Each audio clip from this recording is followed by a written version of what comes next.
Assalamualaikum warahmatullahi.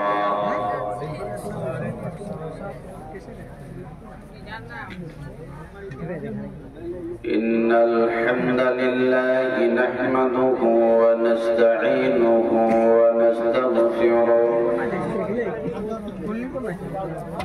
wa na'udzu billahi min shururi anfusina wa min sayyiati a'malina. Man yahdihillahu fala mudilla lahu ومن يضلله فلا هادي له ونشهد أن لا إله إلا الله وحده لا شريك له ونشهد أن محمدا عبده ورسوله. أما بعد فإن خير الحديث كتاب الله وخير الهدي هدي محمد صلى الله عليه وسلم وشر الأمور محدثاتها وكل محدثة بدعة وكل بدعة ضلالة وكل ضلالة في النار. أعوذ بالله من الشيطان الرجيم. بسم الله الرحمن الرحيم. وما تدري نفس بأي أرض تموت إن الله عليم خبير. وقال الله تعالى في مقام آخر وأنفقوا مما رزقناكم من قبل أن يأتي أحدكم الموت فيقول رب لولا أخرتني إلى أجل قريب فأصدق وأكن من الصالحين.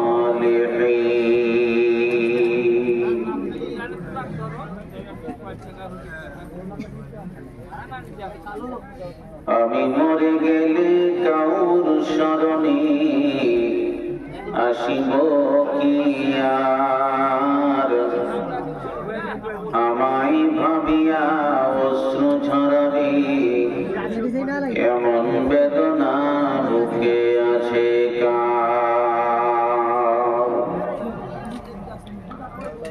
লোভ আশায় মেতে আছে সব আপন আপন ধ্যানী, আজ আমায় বিদায় জানালে কাল রাখিবে না কেউ স্মরণে। বুঝে নেই তারা আমি তাহাদের কিছুই দিতে পারিব না, আমায় ভাবিয়া অশ্রু ঝরাবে এমন বেদনা বুকে আছে কার। আশা আর যাওয়া দুনিয়ার নীতি শোনো গো বন্ধুগণ, আজ আমি গেলে কাল তুমি যাবে নিস্তার নেই কোনো যাত্রী লয়ে গিয়া যায় রাশি এই পার কভু ওই পার আমায় ভাবিয়া অশ্রু ঝরাবি এমন বেদনা বুকে আছে কার আমি মরে গেলে কার শরণে আসিব কি আর আমায় ভাবিয়া অশ্রু ঝরাবি এমন বেদনা বুকে আছে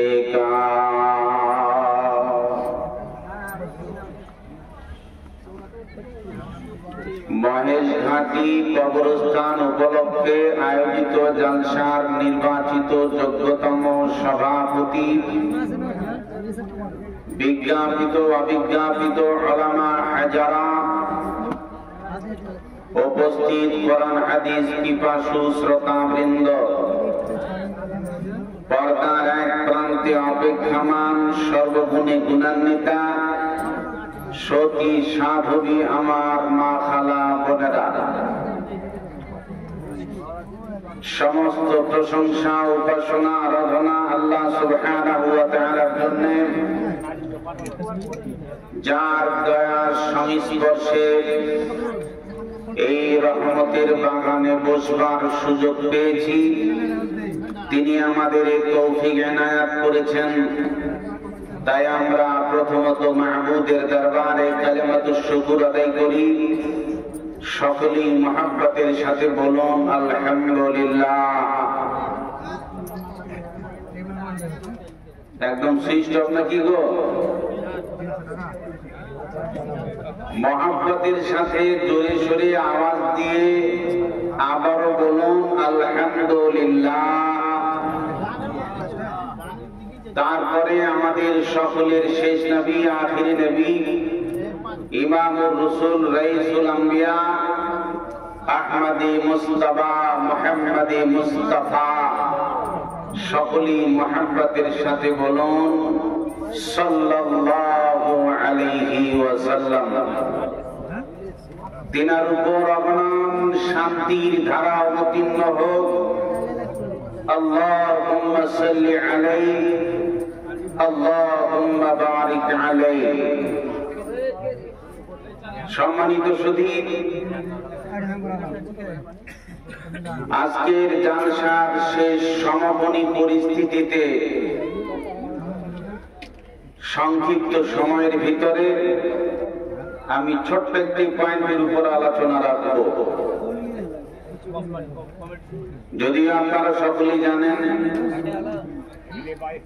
এর আগে তো রাত 12টা বাজলে মানুষের 12টা বাজতো, এখন তো 11টাই 12টা বাজছে। মানুষের পরিস্থিতি এমন হয়েছে যে একদম ব্যাটারি ডাউন। 2-3 ঘন্টা মানুষের কোরআন হাদিসের আলোচনা লোডই নেন, আপনার ব্যাটারির পরিস্থিতি আপনি নিজে নিজে উপলব্ধি করেন। এই ছেলেটাকে কালকে ফুটবল খেলা হবে, নাইট খেলা, ক্রিকেট খেলা হবে, ও দেখেন বিল্লির মতো চোখ মেলা করে সারা রাত দেখছে, কোন সমস্যা নেই। আর যখন জালসায় আসছে তখন নাকি বলে ঘুম ধরছে, কাজ করে না, বসে থাকতে পারে না, মাথা ব্যথা, বাড়িতে অসুবিধা, দুনিয়ার কত ঝামেলা নিয়ে এসছো। যার কারণে আপনারা সকলে জানেন, আমি আপনাদের এলাকাতে এক এক জায়গায় এক এক রকমের এক এক বিষয়ে আলোচনা রেখেছি, রাখি। এই পরিস্থিতিকে কেন্দ্র করে আমার একটা বিষয় আছে, তার নাম হলো মনের অসুখ। আমি সেইগুলোকে আজকে এই পরিস্থিতিতে আলোচনা করার সুযোগ নেই। পরিস্থিতি অনুপাতে যেহেতু আজকে কবরস্থান উপলক্ষে জালসা, আপনারা যদি একটু ধৈর্য ধরেন তাহলে আমার একটা শব্দ দিয়ে আমি আপনাকে তথ্যবহুল কথা আলোচনা রাখবো, যে আমার আলোচনার সাথে অন্যজনের মিল খাবে না। আয়াত কিন্তু সবাই একটাই পড়বে, যার কারণে আমি আপনাদের সম্মুখে আজকে আলোচনা রাখবো একটা শব্দ, তার নাম মত। ভাষাটাই ভয়ঙ্কর। মাইকে এলান হলো, ঘোষণা হলো, কে বলে অমুক আব্দুল করিম মারা গেছে। কি করে মরলো গো, কি হলো, কি করে? আপনি ঝিমড়ে গেলেন। মারা গেছে এই লোকটা, কাল কথা বলছিলাম, আমার সাথে একসাথে দোকানে চা খেলো গো, লোকটা মরে গেল। যখন মানুষ এই সংবাদটার সঙ্গে মত, তখন দেখবেন লোকটির মুখে হাসি, তখন দুঃখ প্রকাশ করে, পুরনো কথাগুলো তার স্মরণে আসে। কোনদিন আপনারা এরকম শুনেছেন আবু তাহের সালাফি সাহেব, মুস্তাফা কামাল সাহেব বেঁচে আছেন তাই সুঘোষণা? আচ্ছা, বেঁচে থাকার যদি কোনো ঘোষণা দেয় তো এটার কোনো গুরুত্ব থাকে? ধরে বলুন, থাকে? আবু তাহের সালাফি সাহেব বেঁচে আছেন, সবাই কান লাগান, তো বেঁচে তো আসেনি উনি, এটার মধ্যে কোনো আসার আছে না। কিন্তু যখন আপনি শুনবেন মৌলানা আশরাফুল হক সাহেব তিনি বিদায় নিয়ে চলে গেছেন, এই ঝাড়খণ্ডের মাটিতে একটা রত্ন, একটা গর্ব, একজন যোগ্য সম্পদ দেশ থেকে বিদায় নিয়ে চলে গেল, মানুষ অটোমেটিক ঝিমিয়ে চলে যাবে। এরা মত। আমি রাস্তা দিয়ে আসতেছি, আমার বন্ধু ধরেলেন মাওলানা মুস্তাফা কামাল সাহেব, আমি ওনাকে থামালাম, দাঁড়ান, কোথায় বেরিয়েছেন? বলে আমি ফারাক্কা যাব। তো ফারাক্কা যাবেন, আমি জানি যে আপনার গাড়ির কাগজ ঠিক নেই, মাথায় আপনার হেলমেট নেই, ফারাক্কা যাবেন মানে? সামনে আমি দেখে আসলাম 10-12 জন পুলিশ দাঁড়িয়ে আছে, প্রতিটা গাড়ি চেক আপ করছে, তার মানে চেকিং বসেছে। এখন আপনি বলেন, আমি যখন উনাকে রাস্তায় বলে দেব সামনে চেকিং বসেছে, আপনার গাড়ির কাগজ ঠিক না থাকলে আপনি আর সামনে যাবেন? কথা বলেন না তো, যাবেন? আর সাহস কুলাবে না কেন? কাগজ ঠিক নেই। কারণ কাগজ ঠিক না রেখে যদি চেকিং এর পাল্লায় পড়ি তো বড় ধরনের জরিমানা লাগবে। সাধারণ একটা জরিমানা দেওয়ার ভয়তে আপনি পুলিশের কথা, চেকিং এর কথা শুনে থমকে গেলেন। প্রিয় ভাই সব, আজকে যারা আলেমেরা কোরআন হাদিসের কথা আপনাদের সম্মুখে বক্তব্য রাখে, আমরা দেখতে পাচ্ছি আপনার নামাজ, রোজা, ইবাদত, বন্দেগী, দান খয়রাতের ঈমান আমলের কাগজ ঠিক নেই।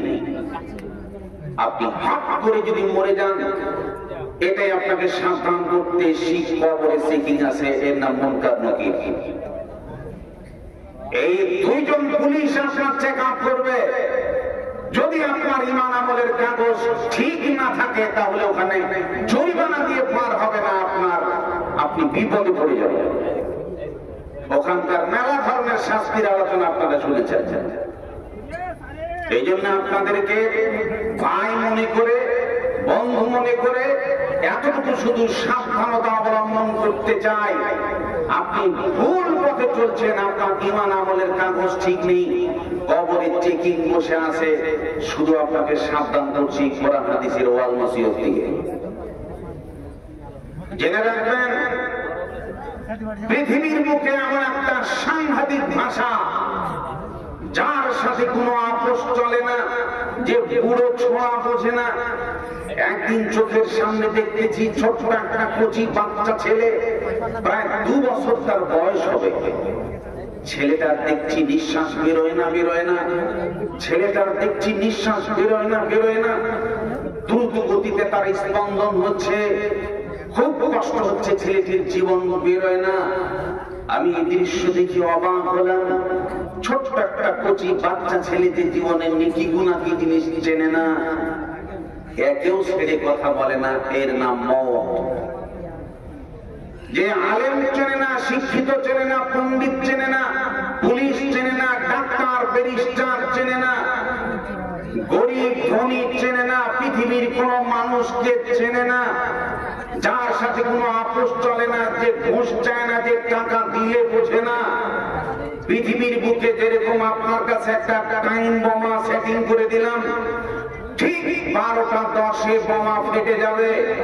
এখন এই টাইম বোমা সেটিং হয়ে গেল, কট কট কট কট করে ঘড়ির কাঁটা ঘুরতে ঘুরতে ঘুরতে ঘুরতে 12টা 10 বাজাও শেষ, বোমা ফেট করে ফাটাও শেষ।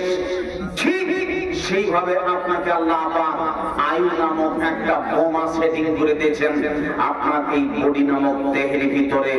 আপনার জীবনের গতি এইভাবে করে আপনার সময় বছর কিট কিট করে কাটা ঘুরতে ঘুরতে ঘুরতে ঘুরতে সময় শেষ, ফ্যাট করে ফাটাও শেষ, আপনাকে কচ করে ধরে নেবে, তার নাম মওত। আপনি চোখের সামনে দেখছেন, দেখেন সবাই আমরা অবাক চিত্তে তাকিয়ে রই, যার সাথে কেউ লড়ে পারে না, যার সাথে কেউ আপোষ করতে পারে না, এর নাম মওত। রাস্তা দিয়ে আসতেছি, হঠাৎ একটা মোটর সাইকেলের সাথে একটা মারুতির ধাক্কা লেগে গেল। জনগণ চতুর্দিক থেকে দৌড়িয়ে আসবে, মারুতিওয়ালাকে ধরবে, 2-4টা কিল জাহাজে মারবে, জরিমানা আদায় করে নেবে, গাড়ি চলার ঢং নেই মানে। এরপরে যখন দেখবেন মারুতিওয়ালার সাথে বড় বাসের ধাক্কা লেগে যাবে, জনগণ গ্রাম থেকে দৌড়িয়ে আসবে, বড় বাসওয়ালাকে ধর মার, যে যতটুকু পারবে মারধর করবে। এরপরে তার কাছ থেকে মোটা অঙ্কের জরিমানা আদায় করবে। তার মানে পৃথিবীর বুকে যে যাকে পারে পরিস্থিতি অনুপাতে তার কাছ থেকে আঘাতহানির কারণে জরিমানা আদায় হয়। কিন্তু ট্রেনের এমন একজন ড্রাইভার আছে, যে ট্রেনের ড্রাইভার এত বড় আপনার ট্রেন চালিয়ে নিয়ে যায়, আপনি গাড়ি নিয়ে চলে গেলেন মারুতি, বোলেরো বাইক, হঠাৎ ওই ট্রেনের ড্রাইভারের সাথে ট্রেনের সাথে ধাক্কা লেগে গেল, মারুতি ভেঙে চটচির হয়ে গেল, মৌলবীর গাড়ি ভেঙে গেছে, নেতার গাড়ি ভেঙে গেছে, আপনার সুস্থ তরুণ যুবকের বাইকটাকে গুণা গুণা করে দিয়ে পিস পিস করে দিয়ে চলে গেল। এখন আপনি বলেন, মোটর বাইকের কাছ থেকে জরিমানা আদায় করেছেন, আপনি ট্যাক্সিওয়ালার কাছ থেকে জরিমানা আদায় করেছেন, বাসওয়ালার কাছ থেকে জরিমানা আদায় করেছেন। এখন আপনি বলেন, এই ট্রেনের ড্রাইভার যাকে ধাক্কা দিয়ে পিষে মেরে দিল, এর কাছ থেকে কেউ জরিমানা নিতে পারবে? জোরে বলুন, পারবে? যা কোন বাপের বেটা আছে তার বিরুদ্ধে কি আন্দোলন কর, কতজনাকে পিষে দিল, হাউ মাউ করে মানুষ কেঁদেছে, কিচ্ছু করার নাই। তার মানে ট্রেন তার গতিতে চলে, তার সীমার ভিতরে সে চলে, তার এরিয়ার ভিতরে চলে। আমি যখন চলবো সে সময় সবাই নিস্তব্ধ, চতুর্দিক থেকে সবাইকে দাঁড়িয়ে থাকতে হবে, আমি পার হব, তারপরে তোরা বেরোবি। আমার সাথে ধাক্কাতে আসলে ধাক্কা খেয়ে পড়ে যাবে, আমার বিরুদ্ধে বিচার চলে না, এর নাম ট্রেনের ড্রাইভার। এবার শুনেন, মহান আল্লাহ পাক রব্বুল আলামিন তিনি বলছেন, ফাইদা বালাগাতিল হুলকুম ওয়া আনতুম হিনাইদিন তানজুরুন। মানুষের যখন জীবনের শেষ নিঃশ্বাস কণ্ঠনালী পর্যন্ত পৌঁছে যায়, আপনি চোখের সামনে দেখছেন আমার আব্বা মরতেছে, আমার মা মরে মরে এমন ভাব, আমার স্বামী মরে মরে এমনটা ভাব, আমার স্ত্রী মরছে মরছে, আমার তরুণ বেটা মরছে মরছে, এমন পরিস্থিতিতে আপনি দাঁড়িয়ে আছেন। চোখের সামনে আপনি দাঁড়িয়ে দেখছেন পুলিশ দাঁড়ানো আছে, সেলাইন রেডি, ডাক্তার রেডি আছে, অ্যাম্বুলেন্সে খাড়া করানো আছে, সবাই দাঁড়িয়ে থই থই করে দেখতেছে, কেউ কিচ্ছু করতে পারতেছে না। আমার আল্লাহ বলেন ওয়া আনতুম হিনাইদিন তানজুরুন, সবাই তোমরা অসহায় হয়ে তাকিয়ে থাকো যখন দেখবেন একটা মানুষ মরছে মরছে মরছে এমন মরা মরা ভাব, সে সময় তার দৃশ্যটা একবার দেখবেন। সেই সময়টি জীবন বেরোয় না, তার চোখ মুখ যেন কেমন বিশ্রী হয়ে গেছে, শরীর এমন ভাবে কাঁপতেছে, এমন পরিস্থিতি দেখে মায়া লেগে যায়, ভয় লেগে যায়। এই জন্য মানুষ মরলে পরে পাশে একটু দাঁড়িয়ে দেখবেন, তার ওই দৃশ্য দেখে নিজের ভয়ে ত্রাস করে যাবে। এই জন্য আমার আল্লাহ বলেন সবাই তোরা দাঁড়িয়ে থাকবি, আপনার সাথে আমার ঝগড়া হলো, জরিমানা আদায় হয়ে গেল, জালসায় এসে একটা মেয়ের সাথে ধাক্কা লেগে গেল, এমনি করে বলো তুল কালাম ঝগড়া শুরু হয়ে গেল। আপনার জমিতে আমার গরু ধান গম খেয়ে নিল, ঝগড়া লেগে গেল, জরিমানা আদায় হলো। কিন্তু আমার আল্লাহ বলেন শুনে নাও, যখন তোমার মৌতের ডাক এসে যাবে সবাই চতুর্দিকে দাঁড়িয়ে থাকবে, সবাই দাঁড়ানো এমন একজন ড্রাইভার যার নাম আজরাইল, পৃথিবীর সমস্ত মানুষের জান কেড়ে নেয়। ও যখন আসবে, আপনি ডাক্তার হন, ব্যারিস্টার হন, কোটিপতি হন, যত বড় আলেমে আপনি হন না কেন, ওই আজরাইল নামক ড্রাইভার আসবে আর আপনার ওই জীবনখানা ফস করে টেনে বের করে নিয়ে চলে যাবে, সবাই দাঁড়িয়ে থাকবে। আপনার এই দেহ থেকে মত করে মৃতদেহ করে ফেলে দিয়ে অ্যাক্সিডেন্ট করে পালিয়ে যাবে। আপনারা বলেন ওই আজরাইলের বিরুদ্ধে পৃথিবীর কোন মানুষ আন্দোলন করতে পারবে নাকি? পারবে? আপনাকে মেরে দিল, আপনার বাপকে একটা 14 গোষ্ঠীকে মেরে দিয়েছো, দেখি কোন বাপের বেটা তার বিরুদ্ধে আন্দোলন করে আজরাইলকে আমার বাড়ি ঢুকেছিস, হ্যাঁ তোকে কাইতে লাভ করে দেবো। পারবে এরকম কোন বাপের বেটা তাকে আটকাতে? তার সাথে লড়তে পারবে? এরকম ক্ষমতা কার আছে? এরকম একজন বিখ্যাত ড্রাইভার যা পৃথিবীর যে কোনো মানুষকে সময় আসলে ফুটিয়ে দেবে, আপনি খালি তাকিয়ে থাকবেন, কাঁদা ছাড়া কিচ্ছু ঐসব নাই। এর নাম মওত, আপনাকে ধরবে, কেউ বাঁচার উপায় নেই। মুসলিম শরীফে হাদিস এসেছে, হযরত মুসা আলাইহিস সালাম তার কাছে আজরাইল এসে, ভালো করে কান লাগান, মুসা আলাইহিস সালামের জান কবজ করতে এসে আজরাইল।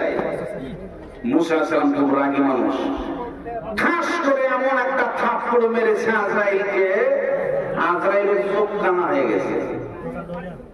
দেখেন মুসা কত বড় সাংঘাতিক নবী। যে সময় ফেরাউনের মতন একজন স্বৈরাচার লৌহ সলাকার, যে সময় একজন দাম্ভিক শয়তান ইবলিস বদমাশ জালেম, যার সাথে সে সময় লড়বার মতো পৃথিবীর কোন শক্তি ছিল না, যা মনে ইচ্ছা সে তাই করত, এরকম পরিস্থিতিতে একদম দুঃসাহসী নবী আল্লাহ পাঠিয়েছেন, তার নাম মুসা আলাইহিস সালাম। মুসা সালামের মতো রাগান্বিত নবী না হয়ে সে সময় নরম নবী হলে ফেরাউনের সাথে মোকাবেলা মুশকিল ছিল। আজরাইল এসেছে, ঠাস করে থাপ্পড় মেরেছে। যখন ফেরাউন ছোট ছিল সেই সময় ছোটবেলায় ফেরাউন মুসা নবীকে আদর করছে, আদর করতে করতে মনে করলো যে যাই হোক আমার বেটাকে একটু আদর করবো, চুমা খাবো। এমন করে মুসা সালামকে টেনে কাছে নিয়ে আসছে, আদর করবে, চুমা দিব বলে। ছোট বাচ্চা ছেলেকে যেভাবে মানুষ আদর করে চুমা খায়, এইভাবে ফেরাউন মুসা সালামের ঠোঁটে ঠোঁট মিলাবে।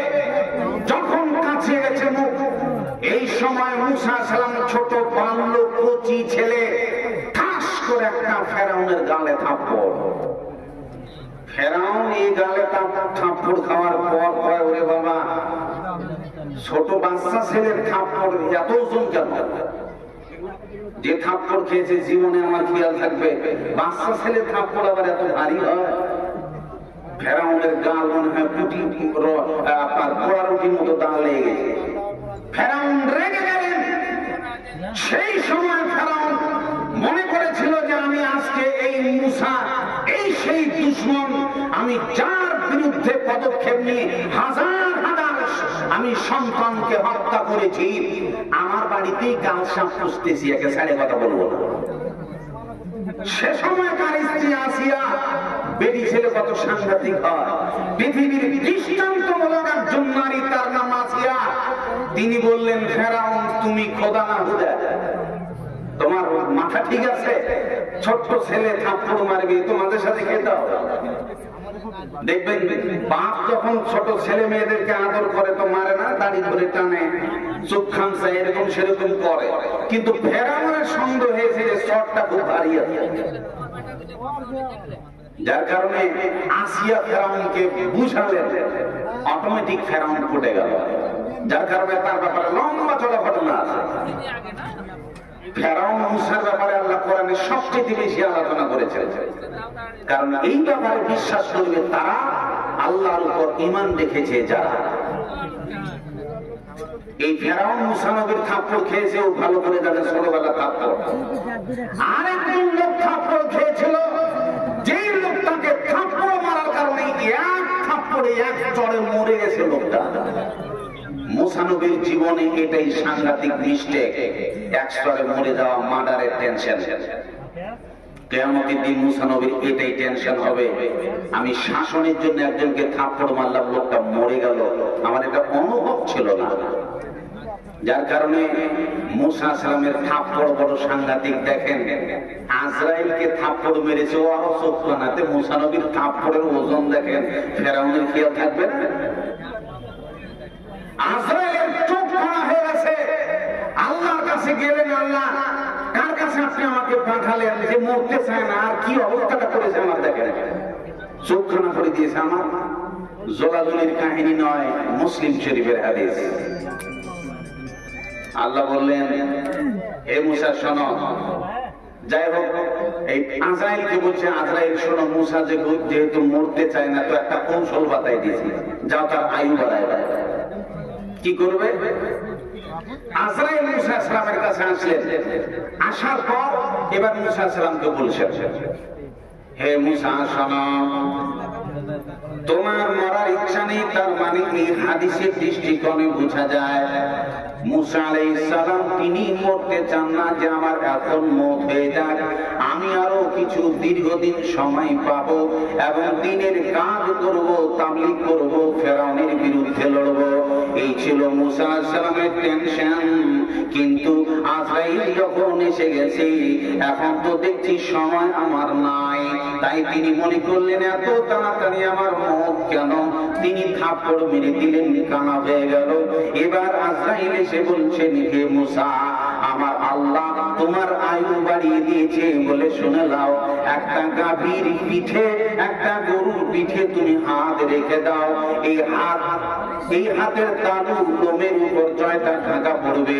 তার মানে আমি একটা গাভীর পিঠে, গরুর পিঠে হাত ঢেকে দিলাম, তার মানে এই গরুর পিঠে যদি আমি হাত ঢেকে দেই, তাহলে এই হাতের তালুর মাধ্যম দিয়ে লক্ষ লক্ষ লোম ঢাকা পড়ে যাবে। এইভাবে হাত থাকেন তো কত শত হাজার হাজার লোক ঢাকবে না? আজরাইল বলছেন, মুসা, আল্লাহ তোমার আয়ু বাড়িয়ে দিয়েছে কত বছর? এই হাতের তালার নিচে জয়টা গরুর লোম ঢাকা পড়বে, তত বছর তোমার আয়ু বাড়িয়ে দেওয়া হবে।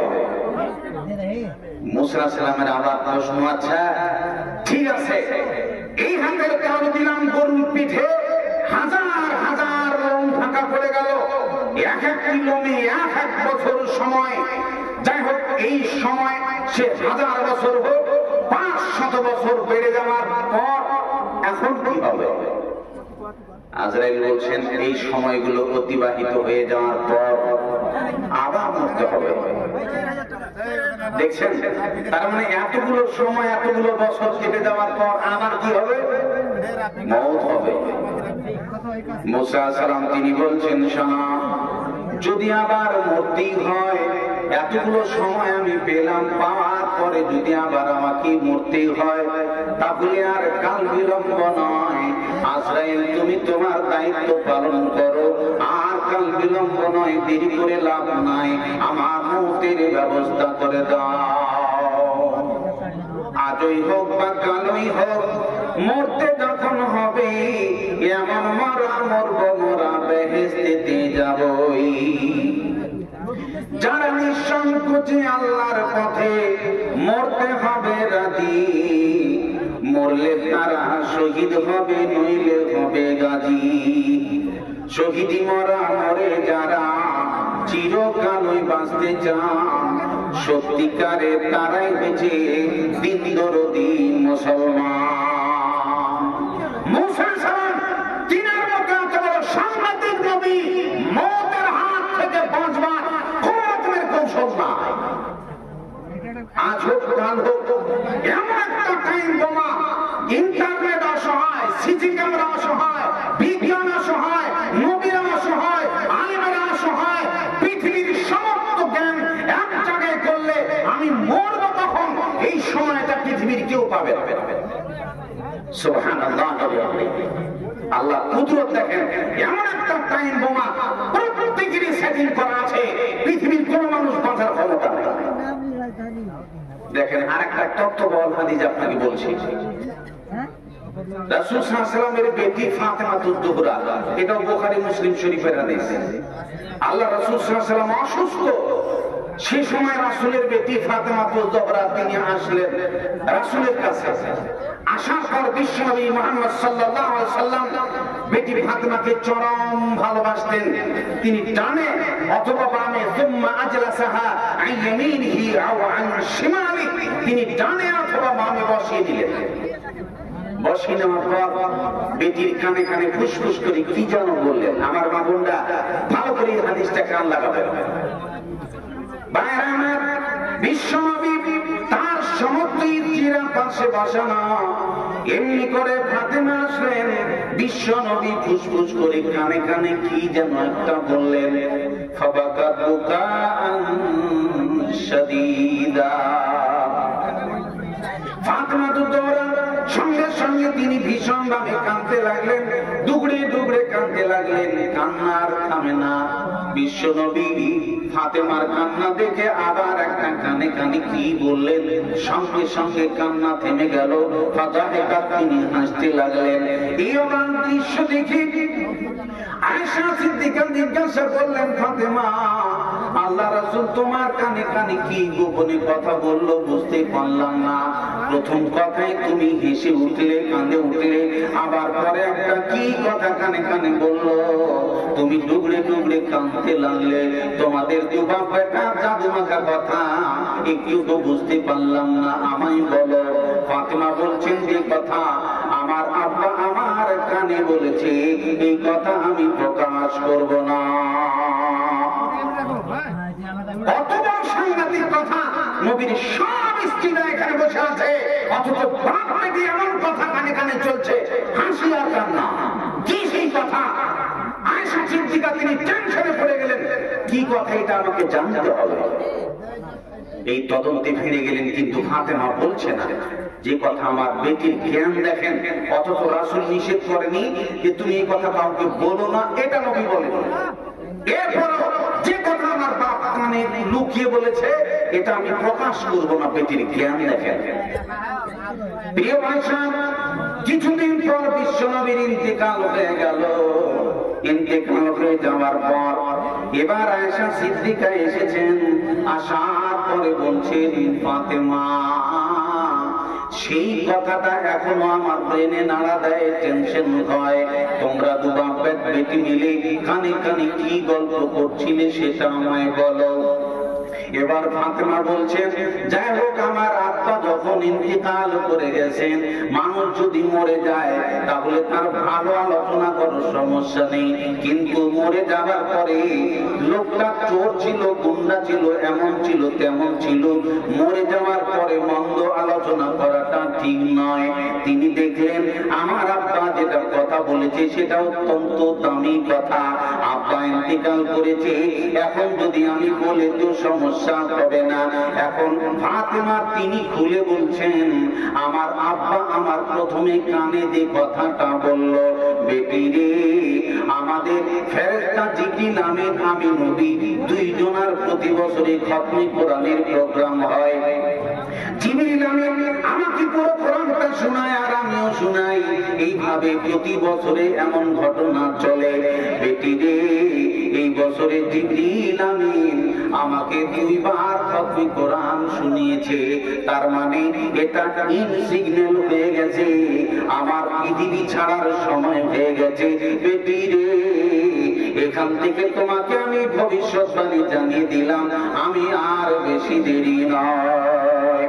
যখন বেটি এই কথা শুনবে যে আমার আব্বার বেশি দিন বাঁচবে না, ডাক্তারের বাড়িতে নিয়ে গেলেন আপনার আব্বাকে। ডাক্তার বাবু আপনার সবকিছু চেক আপ করে নেওয়ার পর রিপোর্ট দেখলো ভিতরটা গোটাটাই ক্যান্সার হয়ে গেছে। রোগী যদি রোগে আক্রান্ত হয় তাহলে পরে ডাক্তার নিষেধ করে দেবে, রোগীকে বলো না, কারণ রোগীর রোগ সম্পর্কে যদি সে জেনে নেয় বেশি দিন বাঁচবে না। তাহলে যে রোগী এই কথা শোনার পরে টেনশনে তাড়াতাড়ি মরে যাবে। এই জন্য চুপ করে আপনার ছেলেকে বা মেয়েকে ডেকে নেয়, এই যে দেখো তোমার আবার এমন বিপদ, সে আর বেশি দিন বাঁচবে না।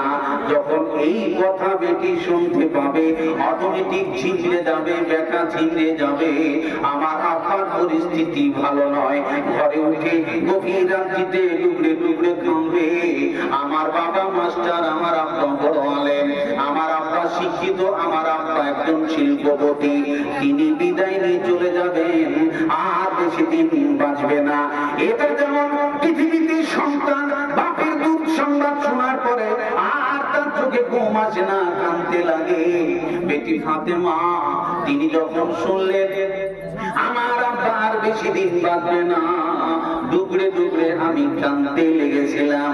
আমার কান্না আমার আব্বা সইতে পারে না, এই জন্য নগদ একটা সুসংবাদ আমাকে দিয়ে আমার আব্বা আমার হাসি ফুটালেন। বেটি রে, তুমি কান খুলে শুনে লাও, কেঁদো না, চোখের পানি ছড়ায় না, তুমি টেনশন নিও না। বেটি রে, জেনে নাও জান্নাতে যখন ফয়সালা হয়ে যাবে, যতগুলো জান্নাতি নারী আছে, জান্নাতি মহিলা আছে, সমস্ত জান্নাতি নারীদের তুই হবি সরদারিনী। জোরে বলুন সুবহানাল্লাহ। জান্নাতি রানী নবী নন্দিনী ফাতেমা তুন জোহরা, নবীর বেটি ফাতেমা তুন জোহরা। রাসূল বলছেন বেটি শুনে নাও, সমস্ত নারীদের তুই হবি সরদারিনী। এত বড় সুখবর চাপা রাখা এটা সাধারণ কাজ? দেখেন না, আপনার মেয়ে মাধ্যমিক পাস করেছে, গোটা মিষ্টি খিলিয়ে বেড়ায়, গোটা ঝাড়খণ্ডের মাটিতে, পশ্চিমবাংলার মাটিতে বলে অমুক মেয়ে বোর্ড ফার্স্ট করেছে, মিডিয়া তার বাড়িতে ঢুকে গেছে, এইভাবে তার অ্যাডভার্টাইজ হচ্ছে, মিষ্টি খিলাচ্ছে, কত আনন্দ। বেশি কিছু করেন নাই, খালি একটু পাস করে নিয়েছেন তাই। আপনি সাধারণ মাধ্যমিক, উচ্চ মাধ্যমিক, বিএ পাশে একটা বোর্ড ফার্স্ট করার কারণে তোমার যদি মিষ্টি খেলায় এত আনন্দ হয়, তাহলে ফাতেমা তিনি শুধু বোর্ড ফার্স্ট করেনি, বিশ্ব ফার্স্ট করেছেন। এবং তিনি এই খবর পেয়েছেন এমন একজন মানুষের মুখে যিনি আকাশ জমিনের রাহমাতুল লিল আলামিন মুহাম্মদুর রাসূলুল্লাহ সাল্লাল্লাহু আলাইহি ওয়াসাল্লাম জীবনে কোনোদিন মিথ্যা কথা বলে। তিনি বলছেন বেটি তুই জান্নাতের সরদারিনী। এত বড় সুসংবাদ শোনার পরে তিনি বলছেন আমি কাউকে কথা বলবো না, মা আয়েশাকেও তিনি বলেননি। আপনার মেয়ের আনন্দ দেখেন, আজকে 10টা মেয়ে এক জায়গায় বসেছে, আপনার বাড়িতে আপনার ছোট ভাইয়ের বিয়ে হয়েছে, এখন নতুন বউ বাড়িতে এসেছে, ওকে একটু কাজে লাগিয়ে দিয়েছে, বাড়িতে যে সব বউ ঝামেলা হয় ওকে একটু কাজে লাগিয়ে দিয়েছে। কাজ করতে করতে করতে করতে এমন সময় বউ একটা মাছ ভাজা চুপ করে খেয়ে নিয়েছে, তখন বড় যাও দেখে নিয়েছে। বড় যাও যখন ছোট বউয়ের মাছ খাওয়া দেখে নিয়েছে, তখন বড় যাও বলছে কোন চুন্নি বউ রে, মাছ ভাজছে চুপ করে খায়, মাছ ভাজছে চুপ করে খায়, কোন চুন্নিটা আনলি বউ এটা। এখন ছোট বউ শরম পেয়ে গেছে, তো সবাইকে বলে বেড়াবে, আমার মানহানি হবে। ছোট বউ বলছে রিকোয়েস্ট করছি এই কথাটা কাউকে বলো না। বড় ভাবি বলছে ঠিক আছে, আমার কি দরকার পড়েছে তোমার এই কথা বলে বেড়াবো, জীবনে কাউকে আমি কারোর গল্প করি না, এটা আমার স্বভাব নয়। এখন এই বড় বউটা সকাল বেলায় এই যে এখন যেগুলো উঠেছে বন্ধন গ্রুপ, এগুলো আপনাদের দিকে আছে? আছে মাশাআল্লাহ। তাহলে আপনার তো কম বাইরের ঝোঁকে নাই, সব খেয়ে নিয়েছে। যাই হোক, ওটা আলাদা, আপনার আমি ধরবো না, যাই হোক আছে বুঝতে পারছি। তাছাড়া এটা এমন একটা ভাইরাস, আপনি বেঁচে আছেন মনে হয় না আমার খটকা বাচ্চা। দেখেন, এরকম বন্ধন গ্রুপের মিটিং এ বসেছে ওই বড় বউ, বসে ওই গল্প ধরেছে বাড়ির মাছ খাওয়া। আমার ছোট দেওয়াটা বিয়ে করেছে, নতুন বউ এসছে, বউটা যা শুননি খালি ঘন ঘন মাছ ভাজে আপনি খেতে চুপ চুপ করে খায়, আমি দেখে নিয়েছি। তখন ও আমাকে বলছে এই কথাটা কাউকে বলো না, ও আমাকে এইভাবে নিষেধ করছে। তো আমি ওকে বললাম কি দরকার করেছে আমি কাউকে বলে বেড়াবো কেন, আমি জীবনে কাউকে কাউর কথা সমালোচনা করে বেড়াই না। এই গল্পটা 25 জন বেটি ছেলের সামনে করছে, আর ওকে কি বলে সে জীবনে কাউকে বলবো না। এমন ভাবে বললো যে 25টা বেটি ছেলে জেনে নিল, এর নাম নারী জাত বেটি ছেলে। এই মিডিয়ায় যদি পরে কথা আটকাবেন এই ক্ষমতা নেই। আচ্ছা, আমি যখন আপনার সাথে গল্প করবো, এটা মানুষের নেশা, এই তোমার সাথে আমি এই কথাটা তোকে বন্ধু বলে চুপ করে বলছি, তুই তোকে বলিস না। আচ্ছা, আমি আবার নিজের কথাটা তো আটকাতে পারলাম না, ও আটকাবে? তার মানে আমার মুখ থেকে যখন গুলি বেরিয়ে গেছে, এই গুলি আর আটকানো যাবে না। প্রিয় ভাই সব জেনে রাখবেন ভালো করে। তাই বলছিলাম, নারীরা ছোট ছোট বিষয়ে একটু হলে গোটা পা করে বেড়ায়। এই জন্য বেটি ছেলের নাম আমি ভোট ভোটি দিয়েছি। খালি বাড়িতে ঢুকলে প্যাট প্যাট প্যাট প্যাট করে বেড়ায়, এই হয় সেই হয়, এই হয় সেই হয়, মানে বাকবাকুম করতেই থাকে কবিতরের মতো। রাসূলের বেটি ফাতেমাতুজ জাহরা, দেখেন এত বড় সাংঘাতিক সুখবর পাওয়ার পরেও মা আয়েশা এত বড় চাপ দিলেন আমাকে বলো না সেই কথাটা, তিনি বললেন না। কত চাপা মহিলা, দেখেন এত বড় সাংঘাতিক মহিলাকে আমার রাসূল বলে দিলেন, বেটি তুই তো জান্নাতীর সর্দারিনী, তবে তোকে আগাম দুটো উপদেশ বলে দিছি, বেটি কান লাগা। ফাত্তাকিল্লাহ ওয়াসবিরি, বেটির 1 নম্বরে আল্লাহর ভয় করবি, 2 নম্বরে ধৈর্য অবলম্বন করবি। আমি তোর বাপ হারিয়ে যাব, যখন বাবা মরে যায় ছেলে মেয়েরা কাঁদাকাটি হাউমাউ করে, খবরদার অধৈর্য হবি না। পৃথিবীতে 2টো জিনিস সাথে রাখবি, একটা আল্লাহর ভয় আর একটা হলো ধৈর্য। তাহলে পৃথিবীতে কেউ তোকে নাকাম করতে পারবে না। আমার বন্ধুবর, বিশ্ব নবী মুহাম্মদ সাল্লাল্লাহু আলাইহি ওয়াসাল্লাম এত বড় দামি নবী, তিনিও মউতের হাত থেকে বাঁচতে পারে নাই। বলেন পেরেছে? পৃথিবীর কোন শক্তি নাই এর হাত থেকে বাঁচতে পারে, এর নাম মউত। এবার আর একটা হাদিস আপনাদেরকে বুখারী মুসলিমে শোনাচ্ছি, ভালো করে কান লাগাবেন। আমরা সকলেই বুঝে ফেলেছি যে আমাদের মউত কিন্তু হবে, আজ হোক কাল হোক। এটা এমন একটা সেটিং আল্লাহ করে দিয়েছেন, কেউ জানে না। আমরা কিন্তু অসহায়।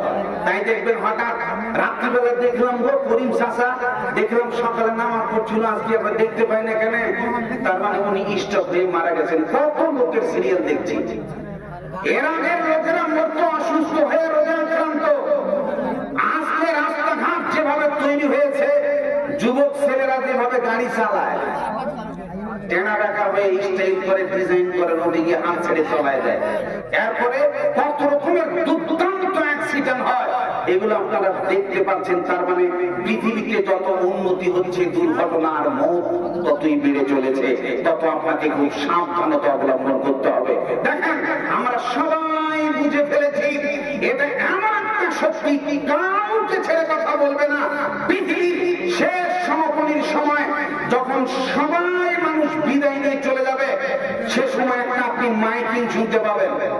ভালো করে কান লাগান।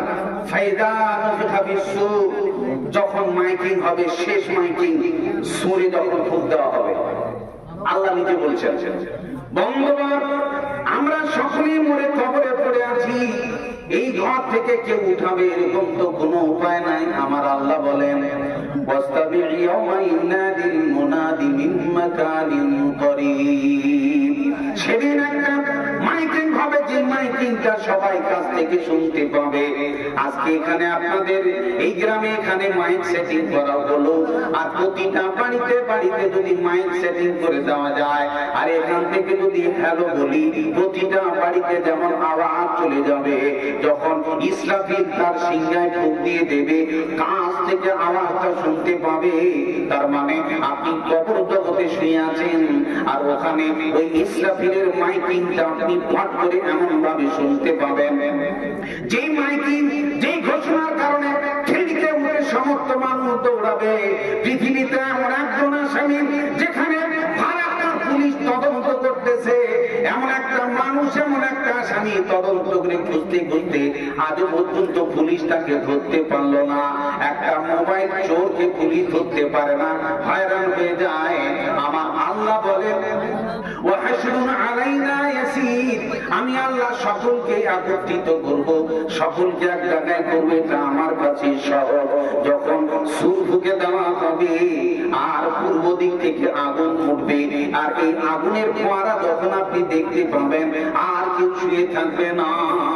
বাপ উঠে দৌড়িয়ে পালিয়ে গেছে, মা দেখছি বিছানায় নাই, আব্বাকে দেখতে পাওয়া যায় না, বড় ভাই কেন যেন নাই, ছেলে কেন যেন নাই, মেয়েটাকে দেখতে পাই না, কেউ কাউর দিকে তাকাবে না।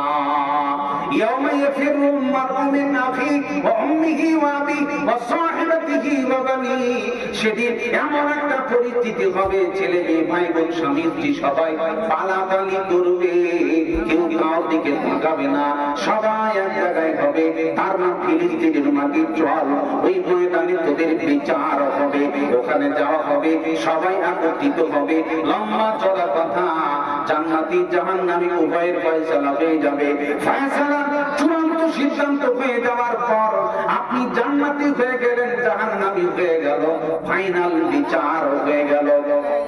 এই ফাইনাল বিচারের একটা ফাইনাল ঘোষণা আপনাদেরকে আমি বলে দিচ্ছি, যারা জান্নাতে চলে গেল এবং যারা জাহান্নামে চলে গেল, উভয়ের মাঝখানে প্রাচীতে একটা সুখবর দুঃসংবাদ আপনাদের সামনে পেশ করা হবে। আমার রাসূল বলছেন, ইউতা বিল মউত কাহাইয়াতি কাবশিন আমলা, সেদিন মওতকে সামনে নিয়ে আসা হবে একটা ভেড়ার আকৃতিতে, কালো পাথর আকৃতিতে একটা ভেড়া নিয়ে আসা হবে, তার নাম হবে মওত। পৃথিবীতে মরে গেলেন আবার উঠবেন, চাঁদ আছে, এটা ফাইনাল ঘোষণা। তারপরে মওতের গল্প শেষ, মওতের শিকড় চিরতরের জন্য কেটে দেওয়া হবে, একটা ভেড়া নিয়ে আসা হবে, তার নাম মওত।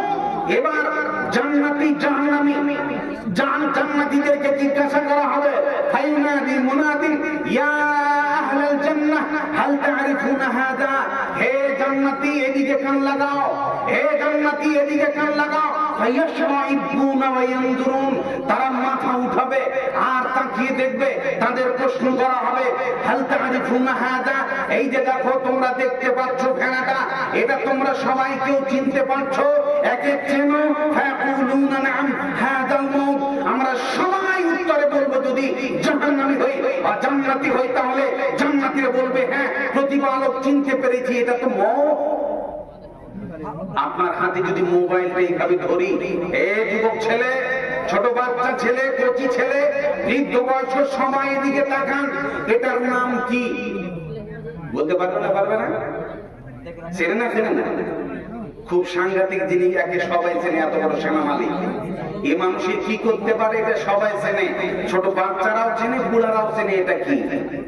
এটা যেমন আজকে আপনার চিনতে সমস্যা হয় না, কিয়ামতের দিন আপনার চোখের সামনে এইভাবে মওতকে একটা ভয়ানক আকৃতিতে নিয়ে আসা হবে, এই তোরা চিনতে পারছিস এটা কি?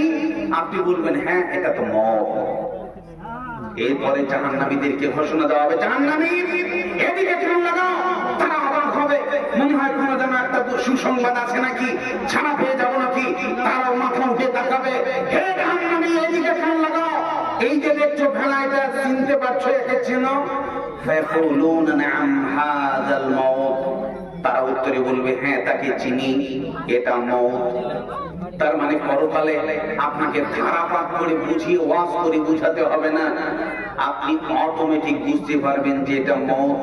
কারণ পৃথিবীতে যে মানুষ মরেছে, মরার সময় সেই সময় যার বিপদ তার যায়, সে ভালো করে ওর রূপ চেনে, ওর আকৃতি চেনে, ওর শাস্তি চেনে, ওর কঠিনটা ভালো করে চেনে। এবং জেনে রাখবেন, মানুষ যখন মরে ছটফটায় ছটফটায় ছটফটায়, সে সময় যদি কোরআন তেলাওয়াত করে চলবে না, মরছে মরছে এই সময় সূরা ইয়াসিন পড়লে চলবে না। রাসূল বলছেন লাকিনু মাউতাকুম লা ইলাহা ইল্লাল্লাহ। মানুষ মরছে মরছে, আপনার বোন মরছে, আপনার মা মরছে, আপনার বাপ মরছে, আপনার ভাই মরছে, আপনার বন্ধু মরছে, আপনি তার পাশে বসেন, সূরা ইয়াসিন বন্ধ, কোরআন তেলাওয়াত বন্ধ, আপনি শুধু বলেন লা ইলাহা ইল্লাল্লাহ, লা ইলাহা ইল্লাল্লাহ, লা ইলাহা ইল্লাল্লাহ। জেনে রাখবেন, রাসূল বলেছেন আপনার জীবনের শেষ মুহূর্তে মরছে মরছে পরিস্থিতিতে যদি আপনি এতটুকু বলতে পারেন লা ইলাহা ইল্লাল্লাহ, সুইচ অফ। এখন রাসূল বলছেন এই লোকটা জান্নাতি, ও কি করেছে সমালোচনা করে লাভ নেই, জোরে বলুন সুবহানাল্লাহ। তার মানে জীবনের শেষ মুহূর্তে বলে মানুষই হলে ও জান্নাতি, রাসূল বলেছেন, আর সমালোচনার সুযোগ নেই। যার কারণে মানুষ মরলে খালি ফাঁসিকে বলবেন লা ইলাহা ইল্লাল্লাহ, তবে এইভাবে নয়, বল না রে লা ইলাহা ইল্লাল্লাহ। একটু আগে যে কথা বলছিলি তুই, একটু আগে লড়ালড়ি করলি, যে একটু আগে খাওয়া খালি গল্প করলি, কেন কথা বলিস না? আব্বাজি বলো না গো লা ইলাহা ইল্লাল্লাহ, বলো না। সেই সময় তার কি লড়াই চলে সেটা আপনি জানেন না। আপনি তাকে এইভাবে কোনোদিন বলবেন না বল বল আব্বাজি বলো, আম্মা কলেমাটা বলো, লা ইলাহা ইল্লাল্লাহ বলো না গো, বলো না বলে চাপ সৃষ্টি করবেন না। আপনি তার পাশে বসেন। আকল মান্দ্রা ইশারা কাফিয়াস, জ্ঞানী গুণী মানুষ হল ইঙ্গিতে বুঝে নেয়। আপনি যদি ইমানদার হন, আপনার পাশে এই কলেমাটা বললে অটোমেটিক বুঝে নেবেন কলেমার আলোচনা চলছে। শয়তানের হাত থেকে যখনই ছুটছাড়া পেয়ে যাবে, ফাঁক করে স্মরণ এসে যাবে, মুখে মুখে বলতে লাগবে লা ইলাহা ইল্লাল্লাহ, এ কথা বলা শেষ, জীবন বেরিয়ে যাওয়া শেষ, জান্নাতের সার্টিফিকেট পাওয়া শেষ। জোরে বলুন সুবহানাল্লাহ। সম্মানিত সুধী, এই জন্য জেনে রাখবেন ভালো করে, এই সময় প্রতিটা মানুষের হবে। আপনি মনে করছেন খালি আমার না, দেখবেন একটা গরু যখন জব হয়, একটা মুরগি জব করে দিলেন, গরু মুরগি জব করে দেওয়ার পর সঙ্গে সঙ্গে কি মরে? কথা বলেন না, এমনি তো শেষ সময় একটু আওয়াজ দেন সঙ্গে সঙ্গে মরে না। কি করে? লাফালাফি ঝাঁপাঝাঁপি শুরু করে দেয়, পা গুলো ছটফট ছটফট করতে থাকে। তার মানে জব করে দেওয়ার শেষ, মরাও শেষ। এটা নয়, জব করে দেওয়ার পর যে মুরগিটা লাফাঝাপা করছে, জব করে দেওয়ার পর যে গরুটা লাফাঝাপা করছে, এই যে কয়েক সেকেন্ড বা কয়েক মিনিট ধরে গরুটার পা এখনো ছিটছিট ছিটছিট করেছে, জীবন বেরোয় না বেরোয় না বেরোয় না। তার মানে এই যে এতক্ষণ ধরে লাফালাফি করছে, এর নাম মৌতের যন্ত্রণা। এই কষ্টটা আপনাকেও পেতে হবে যদি আপনি খালি খেয়াল করেন মৌতের যে কষ্টটা কত বড় কঠিন। হাঁটান আপনি চমকে যাবেন, বিবেকে নাড়া দিয়ে দেবে। এই জন্যই তো আপনাকে বলা হবে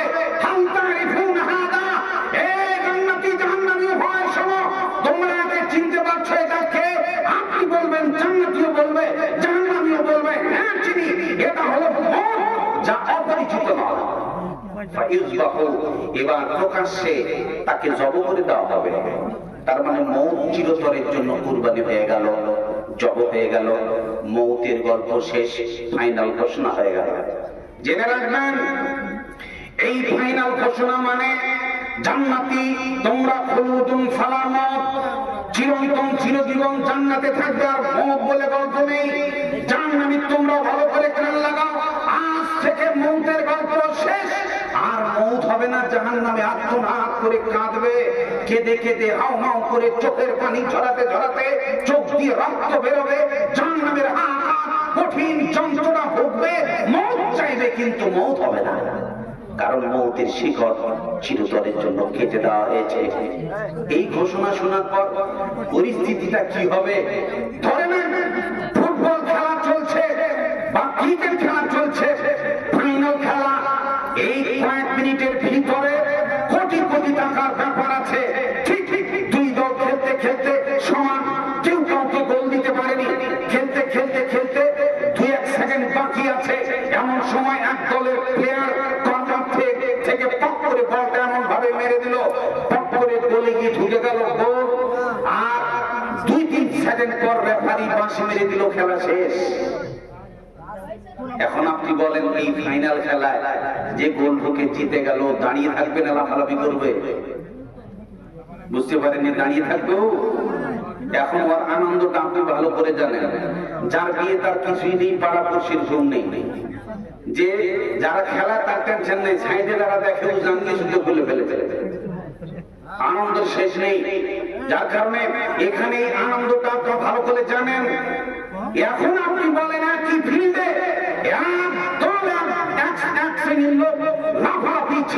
করছে, আবার এক সাইডে কিছু লোক দেখছি মাথা নাম করে চোখের পানি ধরার চা, একটুর জন্য হেরে গেলাম গো, একটুর জন্য হেরে গেলাম, 2 সেকেন্ডের জন্য কি হলো কি হলো।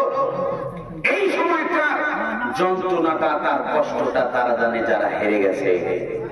এটা তো পৃথিবীতে আবার পরে খেলাতে জিততে পারেন, এর চান্স আছে। ফাইনাল খেলা শেষ, মৌতের কুরবানি শেষ, এখন আর মৌত হবে না।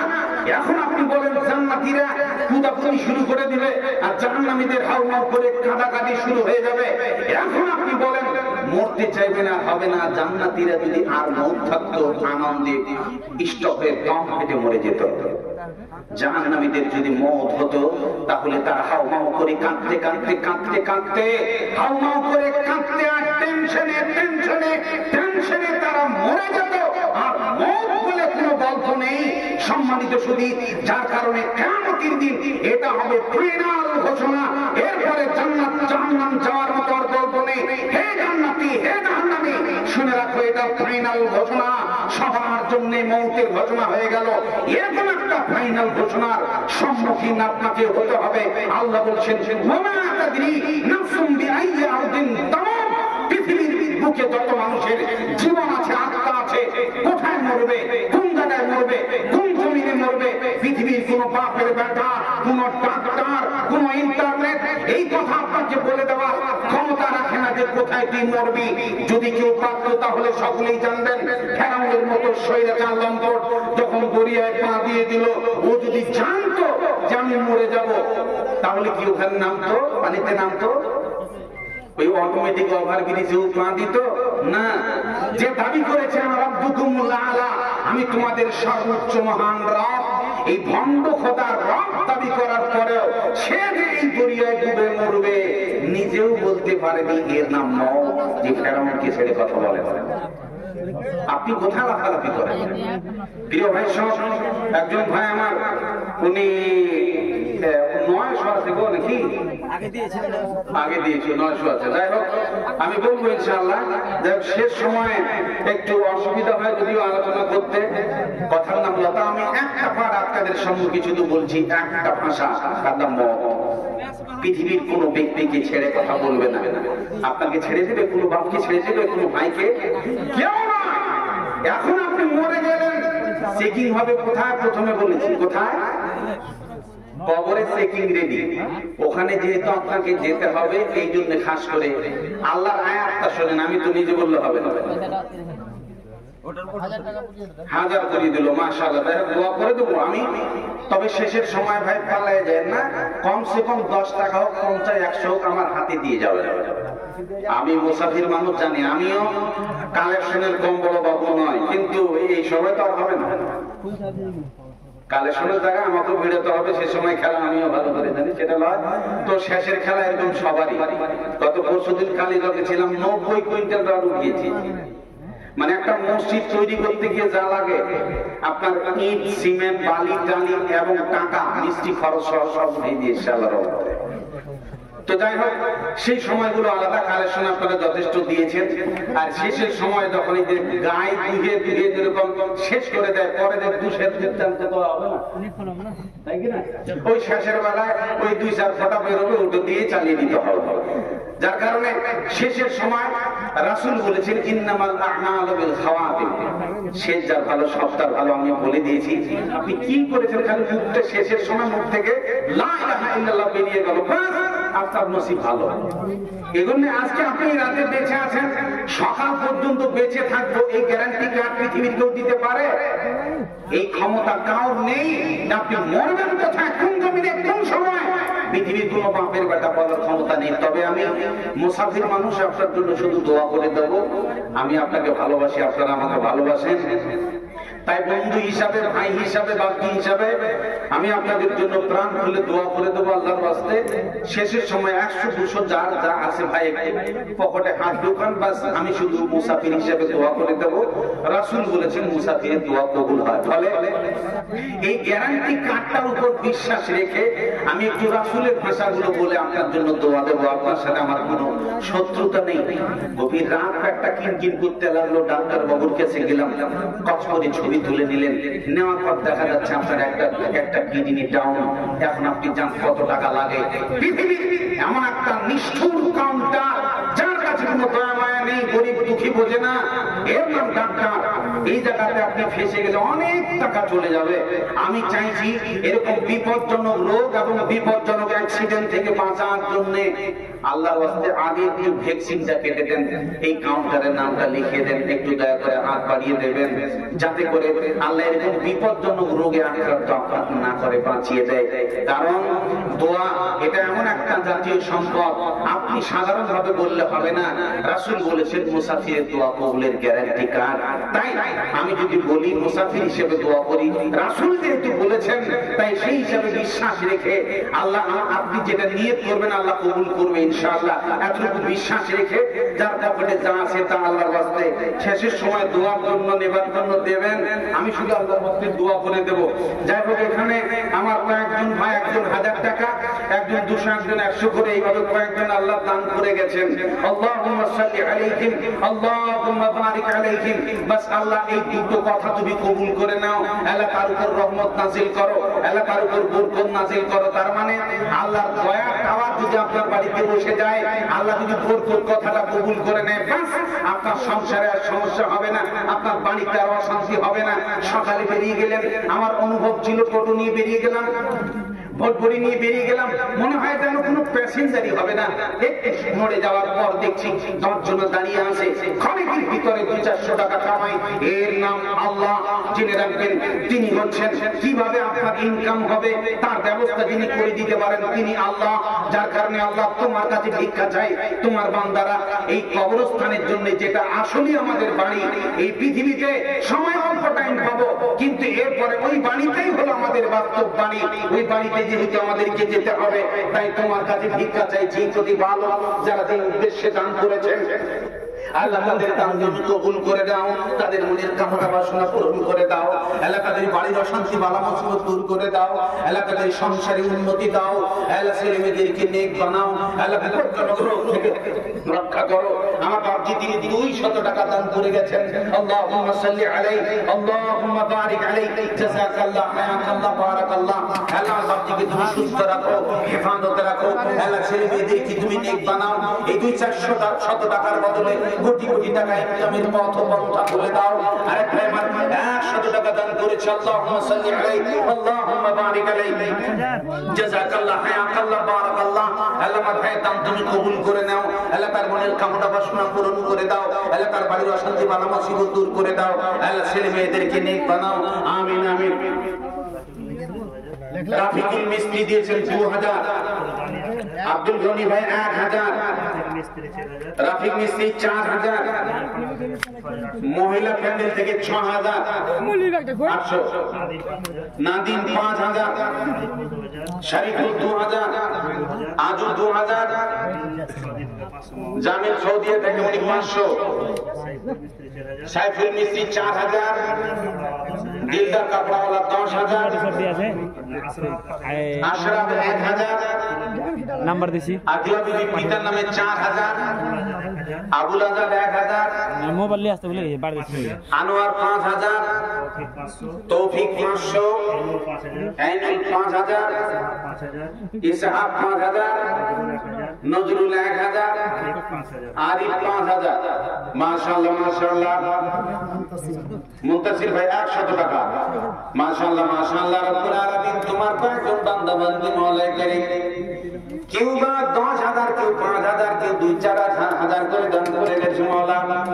তোর সাথে কেউ 200 করে দান করে গেছে। আল্লাহুম্মা সাল্লি আলাইহিম, আল্লাহুম্মা বারিক আলাইহিম, আল্লাহুম্মা সাল্লি আলাইহিন্না, আল্লাহুম্মা বারিক আলাইহিন্না। রব্বুল আলামিন যে উদ্দেশ্যে দান করেছে তাদের উদ্দেশ্য কবুল করে নাও। আল্লাহ তাদের মনের কামনা বাসনা পূরণ করে দাও। আল্লাহ তাদের বাড়ির অশান্তি বালা মুসিবত দূর করে দাও। আল্লাহ ব্যবসা বাণিজ্যে উন্নতি দাও। এই দানের বদৌলতে আল্লাহ ফসলে উন্নতি দাও। আমার ধারণা ছিল ধান কাটলাম 10 কুইন্টাল হতে পারে, কিন্তু আমি মেপে দেখছি শেষের বেলাতে আমি ওজন করলাম, আমার অনুমান ছিল 10 কুইন্টাল 12 কুইন্টাল, কিন্তু নাপার পরে দেখতেছি 15 কুইন্টাল হলো। এই যিনি বরকত দিতে পারেন তিনি আমার আল্লাহ রব্বুল আলামিন। এমনি করে তাদের ফসলে তুমি বরকত দান করো, ছেলে মেয়েদেরকে নেক বানাও। এই দানের বদৌলতে মাওলা কোটি কোটি টাকার পথ পন্থা তুমি খুলে দাও রব্বুল আলামিন। তুমি বড় দয়াবান। এই দানের বদৌলতে মাওলা এই কবরস্থান নামক জায়গার জন্য তারা চাঁদায় অংশগ্রহণ করেছে। আল্লাহ এই কবরে যেন কলেমা পড়তে পড়তে যেতে পারে এই নসিব তুমি দান করিও। এমনি করে মাওলা কারীম বর্তমান পৃথিবীতে কোনো মানুষ সুস্থ নাই, সবাই অশান্তি ভুগতেছে, সবাই রোগে আক্রান্ত। মাওলা কারীম এই দানের বদৌলতে তোমার কাছে ভিক্ষা চাই মাওলা।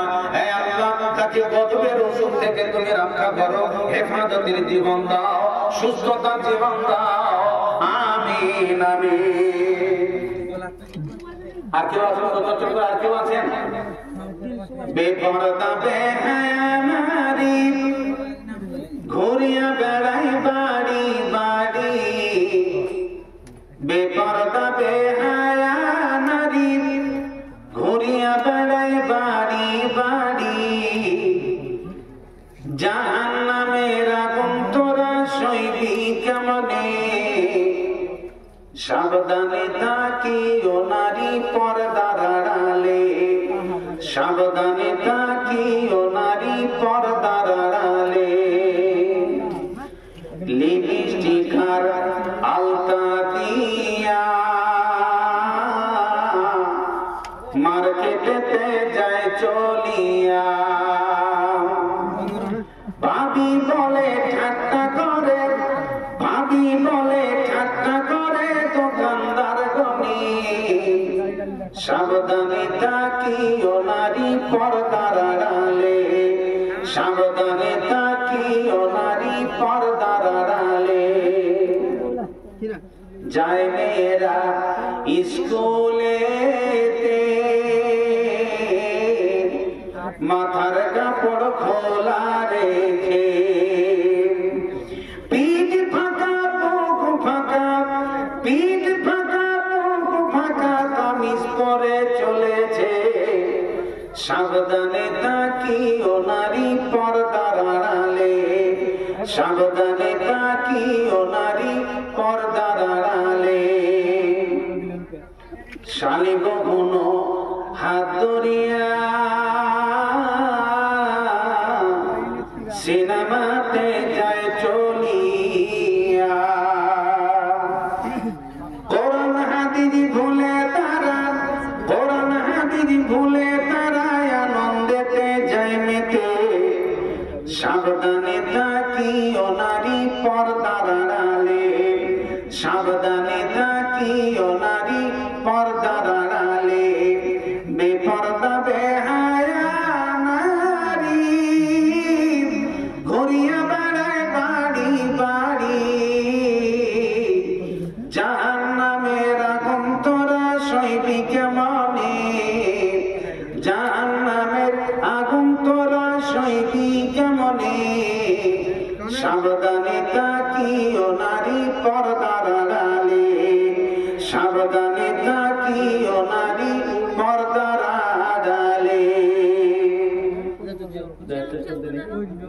আর কেউ আছেন? আর কেউ আছেন শেষে দেওয়ার মতো কেউ আছেন? কেউ আছেন? দিয়ে ঠেকিয়ে দিন, খাতা পড়েছে না পড়ে দিন। মাশাআল্লাহ, তাই হবে। আল্লাহর বাস্তে এই গ্রামবাসী সবাই মিলে কবরস্থান বানাবার জন্য আসলে যেটা আমাদের ইহজগৎ ছেড়ে যাওয়ার পর পরকালীন বাস্তব বাড়ি, যেই বাড়ির জায়গা আমাদের সকলের নামে রেজিস্ট্রি আছে, যাব না বললে চলবে না, যেতে হবেই হবে। এই বাড়ির জায়গা কিনবার জন্য গ্রামবাসী সবাই অংশগ্রহণ করেছে। তবে বাস আমি এই গ্রামবাসীর সকলের লক্ষ্য উদ্দেশ্যে এটা টোটাল 12,300 টাকা এটা টোটাল দিয়েছি সবাই মিলে নাকি? আর ফোন পে আছে 3400 টাকা। মাশাআল্লাহ, 12,300 টাকা, তৎসাথে ফোন পে 3,400 টাকা ওনারা দান করেছেন। আল্লাহুম্মা সাল্লি আলাইহি, আল্লাহুম্মা বারিক আলাইহি, আল্লাহুম্মা সাল্লি আলাইহিম, আল্লাহুম্মা বারিক আলাইহিন্না, আল্লাহুম্মা সাল্লি আলাইহিন্না, আল্লাহুম্মা বারিক আলাইহিন্না। রব্বুল আলামিন শেষের সময় যারা এই দানে অংশগ্রহণ করেছে প্রতিপালক আল্লাহ তাদের দান তুমি কবুল করে নাও। শেষ বেলাতে আরেক ভাই আমার 200 টাকা কবরস্থানের জন্য দান করেছে প্রতিপালক, এই দানকে তুমি সদরে গ্রহণ করে নাও। আল্লাহুম্মা সাল্লি আলাইহি, আল্লাহুম্মা বারিক আলাইহি, জাযাকাল্লাহ, হায়াতাল্লাহ, বারাকাল্লাহ। তবে সবার শেষে বাস সকলে একটু 2 মিনিট আমি একটা আয়াত আপনাদের সামনে বলেছিলাম। আল্লাহ বলেছেন এক মিনিট, ওয়ানফিকু মিম্মা রাযাকনাকুম মিন ক্বাবলি আন ইয়াতিয়া আহাদাকুমুল মাউত। আল্লাহ হুকুম দিয়েছেন, ভালো করে বুঝে রাখেন কথাটা। সবাই মনে করছেন হয়তো জায়গা গেল আমি কেন দান করব, আল্লাহর কথা দিয়ে আমার নয়, আমার দান কেউ জানতে পারবে না। আপনারা আছেন, ভালো করে কান লাগান। আল্লাহ বলছেন খরচা করো, টাকা কার? আমার। আচ্ছা, পৃথিবীতে যত সম্পদ আল্লাহ দিয়েছেন এগুলো আমাদের না আল্লাহ?